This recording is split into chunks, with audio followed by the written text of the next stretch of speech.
ایک بار ایک لڑکی نے مولانا صاحب سے کہا کہ ایک بات پوچھوں۔ مولانا صاحب نے فرمایا، بولو بیٹی، کیا بات ہے؟ لڑکی نے کہا، ہمارے سماج میں لڑکوں کو ہر طرح کی آزادی ہوتی ہے، وہ کچھ بھی کریں، کہیں بھی جائیں، ان پر کوئی خاص روک ٹوک نہیں ہوتی۔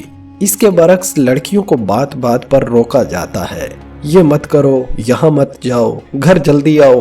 یہ سن کر مولانا صاحب مسکرائے اور فرمایا، بیٹی، آپ نے کبھی لوہے کی دکان کے باہر لوہے کے گودام میں لوہے کی چیزیں پڑی دیکھی ہیں؟ یہ گودام میں سردی، گرمی، برسات، رات دن اسی طرح پڑی رہتی ہیں، اس کے باوجود ان کا کچھ نہیں بگڑتا اور ان کی قیمت پر بھی کوئی اثر نہیں پڑتا۔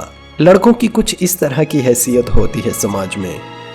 اب چلو ایک سونار کی دکان میں، ایک بڑی تجوری، اس میں ایک چھوٹی سی تجوری، اس میں رکھی چھوٹی سندر سی ڈبی میں ریشم پر نزاکت سے رکھا چمکتا ہیرا، کیونکہ جوہری جانتا ہے کہ اگر ہیرے میں ذرا سی بھی خراش آ گئی تو اس کی کوئی قیمت نہیں رہے گی۔ اسلام میں بیٹیوں کی اہمیت بھی کچھ اسی طرح کی ہے، پورے گھر کو روشن کرتی جھلملاتے ہیرے کی طرح، ذرا سی خراش سے اس کے اور اس کے گھر والوں کے پاس کچھ نہیں بچتا۔ بس یہی فرق ہے لڑکیوں اور لڑکوں میں۔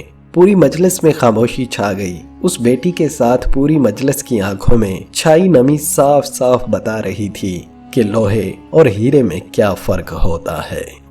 اسی لیے قدر کیجئے اپنی اور اپنے گھر والوں کی، اور اپنی عزت کا احساس کیجئے، کیونکہ ایک بار عزت ہاتھ سے چلی گئی تو پھر دوبارہ واپس کبھی نہیں مل سکتی۔